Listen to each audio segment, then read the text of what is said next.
नमस्कार प्रिय विद्यार्थियों, स्वागत है आप सभी का आपके अपने ऑनलाइन यूट्यूब चैनल पर। प्रिय विद्यार्थियों, इससे पहले वाली क्लास में हमने स्वरों का वर्गीकरण पढ़ा, विस्तार से स्वर का टॉपिक पढ़ा। आज हम पढ़ने वाले हैं व्यंजन, और व्यंजन भी मैं आपको पूरा विस्तार से पढ़ाऊँगा ताकि परीक्षा में व्यंजन से आने वाले प्रश्न आपके गलत ना हों। और इस टॉपिक की शुरुआत हम बिल्कुल बेसिक से करेंगे, बिल्कुल जीरो लेवल से करेंगे व्यंजन की शुरुआत। तो आइए करते हैं आज के इस महत्वपूर्ण टॉपिक की शुरुआत, जिसका नाम है व्यंजन। व्यंजन।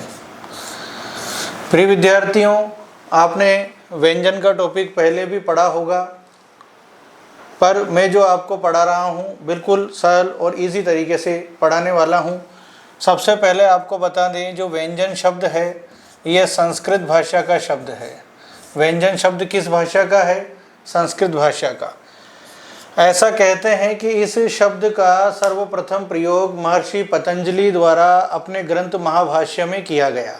किस शब्द का? व्यंजन शब्द का। और व्यंजन शब्द किस भाषा का है? संस्कृत भाषा का।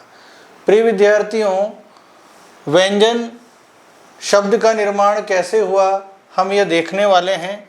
तो आपको बता दें, व्यंजन शब्द का जो निर्माण हुआ है वी उपसर्ग में अंज धातु में अन प्रत्यय जुड़ने से।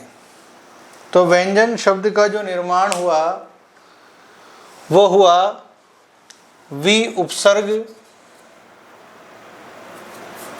जब वी उपसर्ग में अंज धातु जोड़ी गई और जोड़ा गया अन प्रत्यय, तो शब्द बना व्यंजन।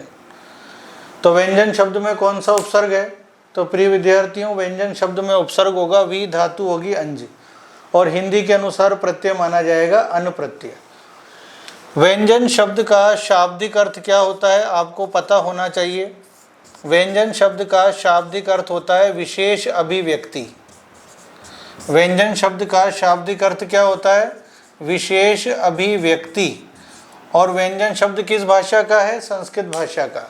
व्यंजन शब्द में वी उपसर्ग, अंज धातु और अन प्रत्यय है। अन प्रत्यय हिंदी के अनुसार मैंने आपको बताया है। हिंदी में अन प्रत्यय आप इस शब्द में बताएंगे। व्यंजन शब्द का शाब्दिक अर्थ पूछे तो आप बताएंगे विशेष अभिव्यक्ति। ये एक सामान्य जानकारी है व्यंजन शब्द की। अब बात करते हैं व्यंजन की परिभाषा। तो साथियों, परिभाषा में आप ध्यान रखेंगे, व्यंजन के लिए कहा जाता है कि वे वर्ण जिनका उच्चारण स्वरों की सहायता से होता है। वे वर्ण जिनका उच्चारण स्वरों की सहायता से होता है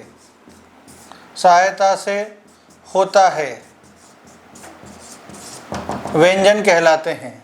आपको बता दें, वे वर्ण जिनका उच्चारण स्वरों की सहायता से होता है व्यंजन कहलाते हैं। अर्थात व्यंजनों का उच्चारण स्वतंत्र रूप से नहीं होता, इनके उच्चारण में स्वरों की सहायता लेनी पड़ती है। इसलिए व्यंजन जो हैं वो अपूर्ण माने जाते हैं। जब इनमें स्वर जुड़ते हैं तब ये पूर्ण होते हैं। तो आपसे पूछे कि व्यंजन किसे कहते हैं, तो वे वर्ण जिनका उच्चारण स्वरों की सहायता से होता है उन्हें व्यंजन कहते हैं। एक दो परिभाषाएं मैं और बता देता हूं आपको। वे वर्ण जिनके उच्चारण में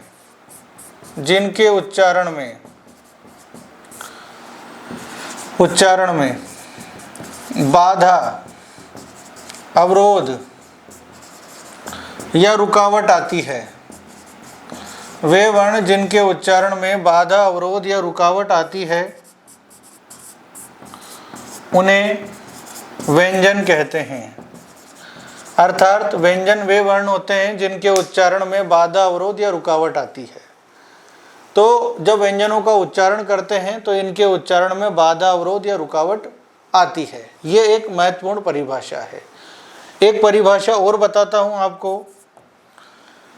वे वर्ण जो परतंत्र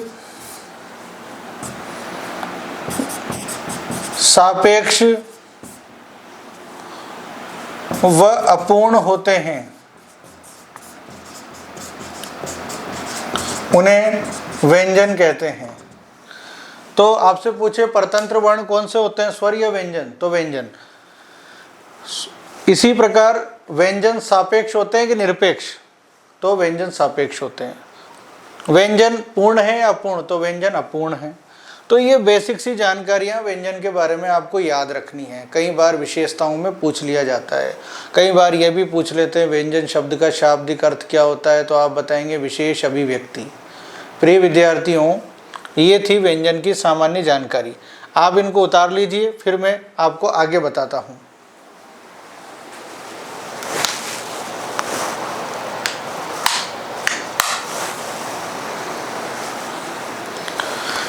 आपने उतार लिया होगा। अब हम बढ़ते हैं आगे। ये मैंने आपको परिभाषाएं बताई। अब हम देखने वाले हैं व्यंजन कौन कौन से होते हैं। तो प्रिय विद्यार्थियों, हमने वर्णमाला जब प्रारंभ में पढ़ी थी तो उस समय मैंने आपको बताया था कि वर्णमाला में स्वर, व्यंजन, अयोगवा वर्ण, उत्क्षिप्त वर्ण, संयुक्त वर्ण, विशिष्ट व्यंजन ये आते हैं। तो उस क्रम में हमने स्वर तो पढ़ लिए और व्यंजन हम अब पढ़ रहे हैं। तो आपको बता दें कि व्यंजन कौन कौन से होते हैं। तो प्रिय विद्यार्थियों, व्यंजन के भेद मैं आपको बताने वाला हूं। उससे पहले मैं आपको एक बात बता दूं कि व्यंजन संख्या में 33 होते हैं, 33 व्यंजन संख्या में 33 होते हैं, जिन्हें मुख्य रूप से 3 भेदों में बांट दिया जाता है। तो वो 3 भेद कौन कौन से हैं? पहला स्पर्श व्यंजन, दूसरा अंतस्थ व्यंजन,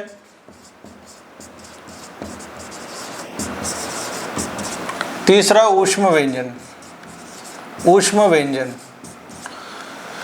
तो व्यंजन संख्या में कितने होते हैं? 33, जिन्हें कितने भेदों में बांट दिया गया? 3 भेदों में, स्पर्श व्यंजन, अंतस्थ व्यंजन और ऊष्म व्यंजन। स्पर्श व्यंजन संख्या में 25 होते हैं, अंतस्थ व्यंजन संख्या में 4 होते हैं और ऊष्म व्यंजन संख्या में 4 होते हैं। यदि आप 25, 4 और 4 इन तीनों को जोड़ेंगे तो ये आपके कुल 33 व्यंजन हो जाते हैं। तो व्यंजन संख्या में 33 होते हैं, जिन्हें मुख्य रूप से 3 भेदों में बांट दिया जाता है, स्पर्श व्यंजन, अंतस्थ व्यंजन और ऊष्म व्यंजन। स्पर्श व्यंजन संख्या में 25 होते हैं, अंतस्थ व्यंजन संख्या में 4 होते हैं, ऊष्म व्यंजन संख्या में 4 होते हैं। अब ये स्पर्श व्यंजन 25 कौन कौन से होते हैं, तो आपको बता दें प्रिय विद्यार्थियों कि स्पर्श व्यंजन संख्या में 25 होते हैं, जिन्हें 5 वर्गों में बांट दिया जाता है। कौन कौन से 5 वर्ग? क वर्ग, च वर्ग, ट वर्ग, त वर्ग और प वर्ग।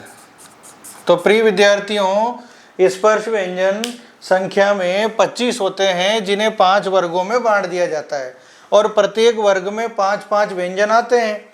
तो क वर्ग में कौन कौन से आएंगे? क, ख, ग, घ और अंग। च वर्ग में च, छ, ज, झ, ञ।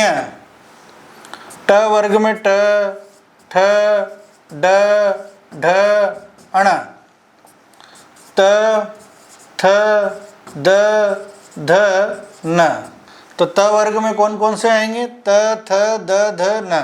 प वर्ग में प, फ, ब, भ, म। तो ये हैं स्पर्श व्यंजन जो कुल 25 हैं। प्रत्येक वर्ग में 5-5 लिखे हुए हैं। क वर्ग में क, ख, ग, घ, अंग। च वर्ग में च, छ, ज, झ, य। ट वर्ग में ट, ठ, ड, ढ, ण। त वर्ग में त, थ, द, ध, न। प वर्ग में प, फ, ब, भ, म। तो प्रत्येक वर्ग में 5-5 व्यंजन है, तो 5 वर्गों में कितने हो जाएंगे? कुल 25। तो स्पर्श व्यंजनों की संख्या कितनी है? 25। अब आपसे पूछे प्रत्येक वर्ग का पहला व्यंजन कौन सा है, तो प्रत्येक वर्ग का पहला व्यंजन है क च ट त प, यानी प्रत्येक वर्ग का पहला व्यंजन कौन कौन सा है, क च ट त प। प्रत्येक वर्ग का दूसरा व्यंजन ख छ ठ थ फ, आपको ऐसे भी याद होना चाहिए। प्रत्येक वर्ग का तीसरा व्यंजन कौन सा होता है, तो ग ज ड द ब। प्रत्येक वर्ग का चौथा व्यंजन कौन सा होता है, घ झ ड ध भ।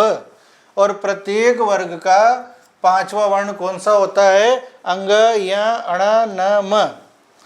तो आपको इस तरीके से भी याद होना चाहिए, प्रत्येक वर्ग का पहला, दूसरा, तीसरा, चौथा और पांचवा। और आपको इस तरीके से भी याद होना चाहिए कि क वर्ग में कौन कौन से आते हैं, क ख ग घ अंग। क्योंकि कई बार पूछ लिया जाता है कि प्रत्येक वर्ग का तीसरा वर्ण कौन कौन सा है, या प्रत्येक वर्ग का तीसरा व्यंजन कौन कौन से होते हैं। तो तीसरे प्रत्येक वर्ग का तीसरा व्यंजन कौन कौन से होते हैं, ग ज ड द ब। प्रत्येक वर्ग का पांचवा वर्ण, तो प्रत्येक वर्ग के पांचवें वर्ण कौन कौन से होते हैं, अंग य अण न म। ऐसे आपको पूरे प्रथम वर्ग के, द्वितीय वर्ग के, तृतीय, चतुर्थ और पंचम वर्ग के वर्ण याद होना चाहिए। तो स्पर्श व्यंजन संख्या में 25 हैं, जो मैंने आपको बता दिए। आपसे पूछे कि प्रत्येक वर्ग के पांचवें वर्ण को क्या कहा जाता है, तो प्रत्येक वर्ग के पांचवें वर्ण को नासिक्य व्यंजन भी कहा जाता है। तो प्रत्येक वर्ग का पांचवा वर्ण क्या कहलाता है, नासिक्य व्यंजन। नासिक्य व्यंजन यानी नासिक्य व्यंजन कौन कौन से, अंग य अण न म, वर्ग का पांचवा। नासिक्य व्यंजनों की संख्या कितनी होती है, तो नासिक्य व्यंजनों की संख्या 5 होती है, अंग य अण न म। तो स्पर्श व्यंजन 25 है, जिनको 5 वर्ग में बांटा है, वो मैंने आपको बता दिया। अब अंतस्थ व्यंजन की ओर चलते हैं, जिनकी संख्या 4 है। अंतस्थ व्यंजन कौन कौन से होते हैं, य र ल व। अंतस्थ व्यंजन 4 होते हैं, और नोट लगा के लिखें, य और व को अर्ध स्वर भी कहा जाता है। य और व को अर्ध स्वर भी कहते हैं। कभी प्रश्न आ जाए अर्ध स्वर कौन कौन से हैं, तो य और व। आपसे पूछे अंतस्थ व्यंजन कितने होते हैं, तो 4, य र ल व, ये अंतस्थ व्यंजन है। इसी प्रकार ऊष्म व्यंजन, तो ऊष्म व्यंजन भी 4 होते हैं, स श स ह। ऊष्म व्यंजनों को संघर्षी व्यंजन भी कहा जाता है। ऊष्म व्यंजनों को संघर्षी व्यंजन भी कहा जाता है। अंतस्थ व्यंजनों में य र ल व, य और व को अर्ध स्वर भी कहा जाता है। स्पर्श व्यंजनों को वर्गीय व्यंजन भी कहा जाता है। आप याद रखेंगे, स्पर्श व्यंजनों को वर्गीय व्यंजन के नाम से भी जाना जाता है। कभी पूछ ले कि वर्गीय व्यंजन कौन से होते हैं, तो वही स्पर्श व्यंजन को ही वर्गीय व्यंजन कहते हैं, क्योंकि इनको 5 वर्गों में बांट देते हैं, तो इनको वर्गीय व्यंजन भी कहते हैं। किनको, स्पर्श व्यंजनों को। इनकी संख्या 25 होती है। अंतस्थ व्यंजन 4 होते हैं, य र ल व, य और व को अर्ध स्वर भी कहते हैं। इसी प्रकार ऊष्म व्यंजन की संख्या 4 होती है, स श स ह, इनको संघर्षी व्यंजन भी कहते हैं। अब आपको बता दें स्पर्श व्यंजन की परिभाषा क्या है, मैं बोलूँगा, आप चाहें तो लिख सकते हैं। स्पर्श व्यंजन वे व्यंजन हैं या वे वर्ण हैं जिनका उच्चारण करने पर जिह्वा मुख के विभिन्न भागों का स्पर्श करती है, उन्हें स्पर्श व्यंजन कहते हैं। अंतस्थ व्यंजन कौन से हैं, वे वर्ण या वे व्यंजन जो स्वर और व्यंजन के मध्य के माने जाते हैं, उन्हें अंतस्थ व्यंजन कहा जाता है। इसी प्रकार ऊष्म व्यंजन, तो वे वर्ण जिनका उच्चारण करने पर प्राणवायु जीभ के साथ घर्षण करती हुई बाहर निकलती है, और निरंतर इसी प्रकार के घर्षण से जब जीवा गर्म हो जाती है, तो ऐसे वर्णों को ऊष्म व्यंजन कहा जाता है। जब आप इन 4 वर्णों को बोलेंगे तो जीभ में वायु का घर्षण होगा और तेज गति से हवा बाहर निकलेगी, जैसे श श श ह। आप हाथ लगा के देखेंगे हवा का वेग कितना है, श श श ह। इसी प्रकार निरंतर बोलने से, हवा के घर्षण से जब जीभ गर्म हो जाती है, तो ऐसे व्यंजन ऊष्म व्यंजन कहलाते हैं। ऊष्म व्यंजन को संघर्षी व्यंजन भी कहते हैं, क्योंकि घर्षण होता है इनके उच्चारण में, इसलिए इनको संघर्षी व्यंजन भी कहते हैं। आपको बता दें ये थे व्यंजन के भेद जो 3 थे, स्पर्श व्यंजन, अंतस्थ व्यंजन, ऊष्म व्यंजन। परीक्षा में प्रश्न है कि व्यंजन संख्या में कितने होते हैं, तो व्यंजन संख्या में 33 होते हैं, जिन्हें मुख्य रूप से 3 भेदों में बांट दिया जाता है, स्पर्श व्यंजन, अंतस्थ व्यंजन और ऊष्म व्यंजन। तो ये थी प्रिय विद्यार्थियों आज के महत्वपूर्ण क्लास। अब इसके बाद अगर आपको व्यंजन डिटेल के साथ पढ़ने हैं तो मैं व्यंजनों का वर्गीकरण आपको पढ़ाऊंगा। जैसे कि हमने स्वर का वर्गीकरण पढ़ा था विस्तार के साथ, ऐसे ही व्यंजनों का भी विस्तार है। तो अगली क्लास में मैं आपको व्यंजन वर्गीकरण पढ़ाने वाला हूँ। निरंतर आप इसी प्रकार इस क्लास के सभी वीडियो देखते रहिए, क्योंकि आपको जो भी पढ़ाऊँगा परीक्षा की दृष्टि से बेहद ही उपयोगी होगा और बेहद ही आसान भाषा में होगा। तो इसी प्रकार बने रहिए आप हमारे साथ। मिलते हैं अगले वीडियो में। धन्यवाद।